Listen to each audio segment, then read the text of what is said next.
नमस्ते, जय हिंद। मैं हरिंदर फौजी।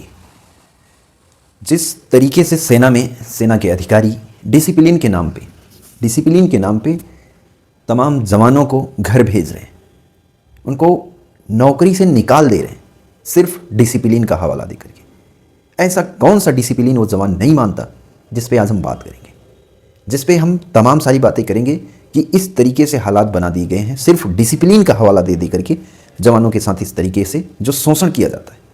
और उसी डिसिप्लिन का, उन्हीं जवानों की मेहनत का, उन्हीं के दम पे, उन्हीं की बदौलत आज स्वर्ग जैसे, जो कहते हैं ना कि स्वर्ग मिल जाएगा मरने के बाद का तो पता नहीं, लेकिन जीते जी अगर किसी को स्वर्ग देखना हो तो सेना के अधिकारियों को जाकर के देखो, वो स्वर्ग की ज़िंदगी वो जी रहे। तो वो चीज़ों पे मैं आपको बताना चाहता हूँ, उन्हीं चीज़ों पे कि किस तरीके से एक सेना का जवान अगर ये मना कर दे, अगर एक सेना के जवान को हुक्म क्या मिलता है, बोला तुम्हें एक अधिकारी के घर में बड्डी जाना है, सहायक जाना है, सेवादार जाना है। और किस लिए जाना है आप समझ सकते हैं, सेवादार सहायक का मतलब। सेना के अधिकारी के घर में एक जवान, वो कोई मायने नहीं रखता वो किस ट्रेड का है, वो टेक्निकल है, जीडी है, या ट्रेडमैन है, या वाशरमैन है, इससे कोई मतलब नहीं।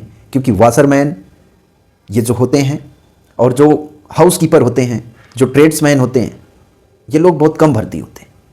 ये उतनी इनकी वैकेंसी आती है जिस तरीके से यूनिट है, यूनिट में कितने लोगों की ज़रूरत है, उस हिसाब से ये चीज़ें आती। लेकिन वहाँ पे जाने के बाद ट्रेडमैन कम हो जाते हैं, ट्रेड्समैन जो हैं वो कम हो जाते हैं, क्योंकि इतने पर्याप्त वो होते नहीं। अब उससे इनकी ज़रूरतें पूरी नहीं हो रही, जो कि अभी आप आंकड़ा हम कह रहे हैं, गवर्नमेंट सरकार आंकड़ा बताए कितने ट्रेड्समैन हैं, ट्रेड्समैन में कितने सफाई वाले हैं, कितने कुक हैं, कितने धोबी हैं, कितने मोची हैं।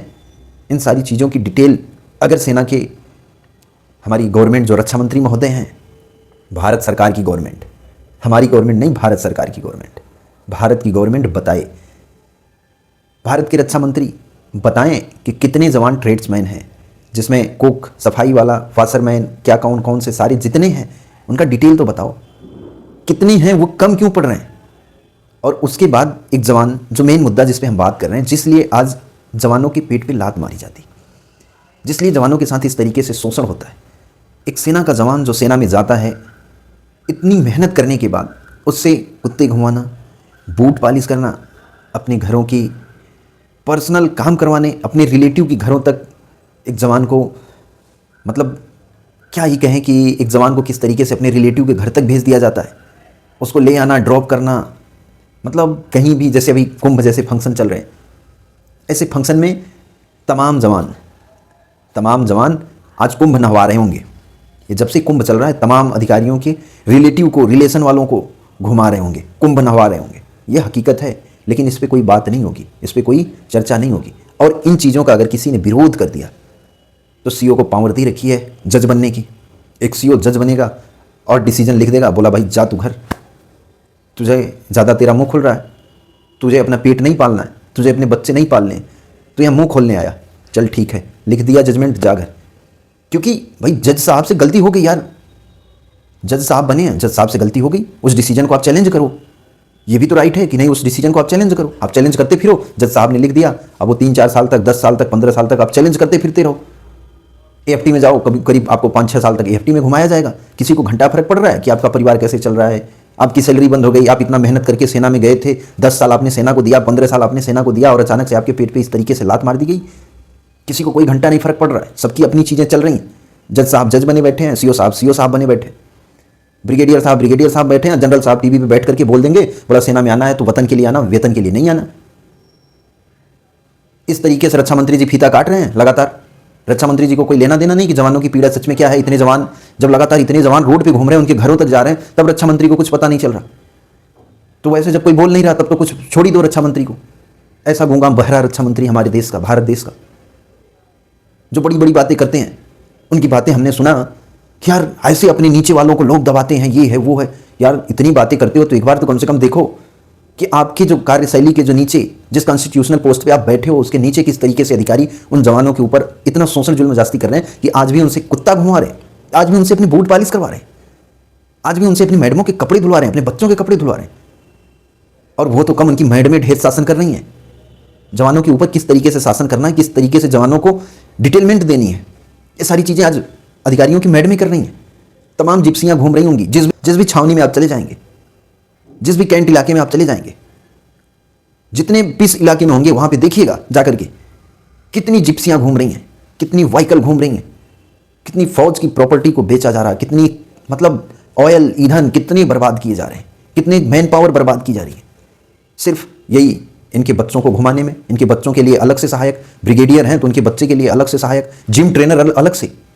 122 साटा रेजिमेंट में जो ब्रिगेडियर विकास चौधरी जी थे, उनके बच्चे के लिए एक सफारी अलग से, ड्राइवर अलग से, और उसके लिए जिम ट्रेनर, एक जेसीओ अलग से। और वहीं उसी 122 साटा रेजिमेंट में एक जवान क्वार्टर गार्ड के अंदर, क्वार्टर गार्ड तो छोड़िए, क्वार्टर गार्ड के अंदर एक कोठरी में, बाथरूम जैसी छोटी सी कोठरी में बंद करके रखा गया था, वो मैं था। और जब मैं बाहर निकला था तब मैंने देखा कि उसी ब्रिगेडियर के बच्चे को, सोचिए वो अपना बच्चा कितना मतलब प्यारा है कि एक उसके लिए सफारी, फौज की सफारी, फौज का ड्राइवर और फौज के सारे संसाधन, फौज में जिम करने के लिए उसको एक जेसीओ रैंक का एक अधिकारी जो जिम कराने के लिए, सिर्फ उसको पर्सनली जिम कराने के लिए एकदम झाड़ू पोछा मार करके, पानी वानी तैयार करके रेडी, की ब्रिगेडियर साहब का बच्चा आने वाला है जिम करने। और आज वही कहानी है, जब से कुंभ चल रहे होंगे, जब से ये सारी चीजें चल रही हैं, तब से यहां पे देखेंगे ऐसे तमाम फंक्शनों में सीओ टीडी भेज देगा, 2 जवान, बोला जाओ टीडी मेरे घर से मेरे परिवार को लेकर के आओ, हमारी सासू माँ को, रिलेटिव के घरों में सासू माँ को यहाँ पे इस इलाके में थोड़ा सा सैर सराफाटा करा दो। जवान टीडी चला गया। तो इस तरीके से मैन पावर का मिसयूज किया जा रहा है। इन चीज़ों पे चर्चा नहीं होगी, इन चीज़ों पे बात नहीं होगी। इससे सेना बहुत मजबूत हो रही है हमारी, इससे हमारी सेना का बहुत बड़ा स्तर बढ़ता जा रहा है कि आने वाले समय में युद्ध होगा तो ऐसे युद्ध में तो ऐसी महारत हासिल करेंगे कि पूछिए मत। क्योंकि पिछले 25 साल से युद्ध हुआ नहीं, और सेना के अधिकारी यही कहते हैं, बोला जब लड़ाई लगेगी तब की तब देखी जाएगी, अभी तो हम पिकनिक मनाने आए हैं और तुम लोग वेतन के लिए आए हो। तुम्हारे घर में तुम प्रधानमंत्री के बेटे थोड़ी हो, तुम रक्षा मंत्री के बेटे थोड़ी हो, या किसी मुख्यमंत्री के बेटे हो, या तुम्हारे घर में IAS IPS कोई ऐसा है। इस तरीके से अधिकारी बोलता है। अगर तुम इसके बेटे हो, इन सब चीज़ों से संबंधित हो, तो तुम तो फौज में जाओगे नहीं, क्योंकि इनके बच्चे फौज में जाते नहीं। तो तुम गरीब के बच्चे हो, तो तुम्हें यही काम करना है। तुमसे जो कराया जा रहा, बूट पालिश कराया जा रहा, तो तुम्हें बूट पालिश करना, मुंह बंद करके। यूनिटों में लगा होता है, ना खोलती मुंह तो ना होती ये हालत। यानी मछली मुंह में ऐसे कटिया फंसा करके ऐसा लोगो लगाया गया है कि आप मुंह मत खोलिए, सिर्फ देखिए क्या हो रहा है और उसमें भाग लीजिए। आपको बड्डी भेजा जा रहा है तो आप बड्डी जाइए, आपको बूट पालिश करने के लिए भेजा जा रहा है तो आप बूट पालिश करने जाइए, आपको कुत्ता घुमाने के लिए भेजा जा रहा है तो आप कुत्ता घुमाने जाइए। आप यहाँ पे ज्ञान देने या आप अपना दिमाग लगाने नहीं आए हो। इस तरीके से सेल्फी बना करके, लोगो लगा करके दिखाया गया है, ना खोलती मुंह तो ना होती ये हालत। आज मैंने मुंह खोला है, मैं लगातार भटक रहा हूं, लेकिन इस तरीके से मैं लगातार मुंह खोलूंगा। इस तरीके से हमारी सेना को कोई नोचेगा, हमारी सेना को कोई बर्बाद करेगा, ये किसी के बाप की जागीर नहीं है। कोई अपनी बाप की समझ रहा होगा, उसे ये संदेश है कि तुम्हारी बाप की नहीं है। तुम्हारे कलम में ताकत थी, तुमने लिखी है, तुमने अपनी ताकत का पूरा प्रयोग किया है, कोई समस्या नहीं है, कोई दिक्कत नहीं है। हम भटकेंगे, हम परेशान होंगे, हमने भी कसम खाई है। एक सिपाही कसम खाता है कि हम आग पानी हवा किसी भी रास्ते से अपने देश की हिफाजत के लिए कोई भी किसी भी रास्ते को हमें चुनना पड़े, हम चुनेंगे। तो हम चुनेंगे उस रास्ते को, हमें जितनी भी समस्याएं होंगी हम चलेंगे उन रास्तों पे।